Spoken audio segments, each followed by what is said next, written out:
नमस्कार दोस्तों, पहलवान गुरुदीन ग्रुप ऑफ कॉलेज के यूट्यूब चैनल पर आपका हार्दिक स्वागत है। मैं विभा ताम्रकार, राजनीति विज्ञान की प्रवक्ता, एक नए वीडियो के साथ पुनः उपस्थित हुई हूँ।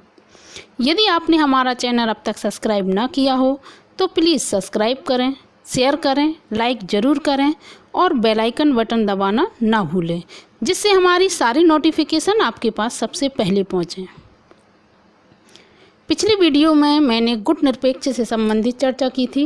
आज हम करेंगे भारत की विदेश नीति से संबंधित चर्चा कि भारत की विदेश नीति किस प्रकार रही है, किस प्रकार से उसमें रखा गया है। आज हम करेंगे भारत की विदेश नीति से संबंधित चर्चा। ये एमए फाइनल का 3rd पेपर है। आज हम इसके संबंध में आपसे बहुत सारी चर्चा करेंगे।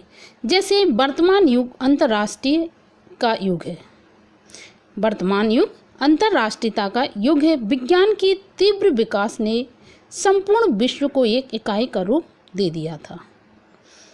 वर्तमान में क्या था कि सभी अंतर्राष्ट्रीय क्षेत्रों में मिलजुल कर रहना था और विज्ञान भी तेज़ी से बढ़ रहा था और भारत को भी सभी की सहायता जरूरी थी। ऐसी स्थिति में प्रत्येक देश को विश्व के अन्य देशों के साथ राजनीति, आर्थिक, सांस्कृतिक एवं अन्य क्षेत्रों में संबंध स्थापित करने होते हैं।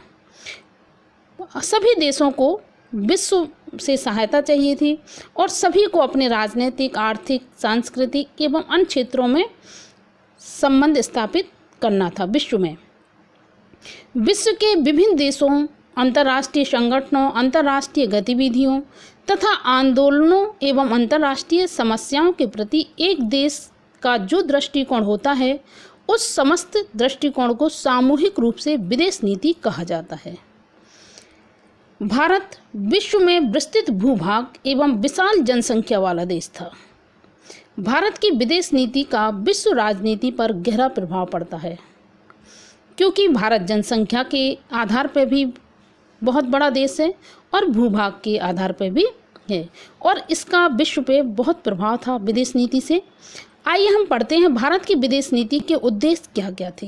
भारत की विदेश नीति के प्रमुख उद्देश्य थे कि अंतर्राष्ट्रीय शांति एवं सुरक्षा बनाए रखना, सभी राज्यों एवं राष्ट्रों के बीच शांतिपूर्ण एवं सम्मानपूर्ण संबंध बनाए रखना भारत की विदेश नीति में थे, और था अंतर्राष्ट्रीय कानून के प्रति एवं विभिन्न राष्ट्रों के पारस्परिक संबंधों में संधियों के पालन के प्रति आस्था बनाए रखना, सैनिक गुटबंदियों तथा समझौते से अपने आप को अलग रखना एवं ऐसी गुटबंदियों का निरुत्साहित करना।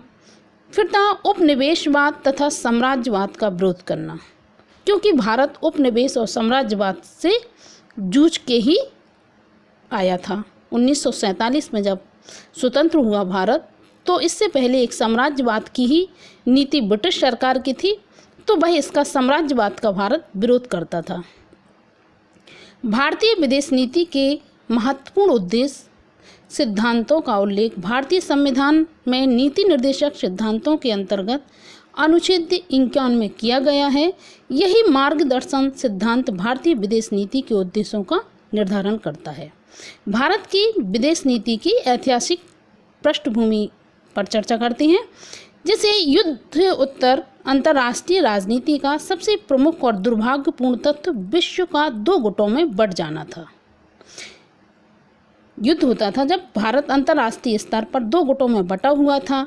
एक गुट का नेता तो संयुक्त राज्य अमेरिका था और दूसरे गुट का नेता सोवियत रूस था।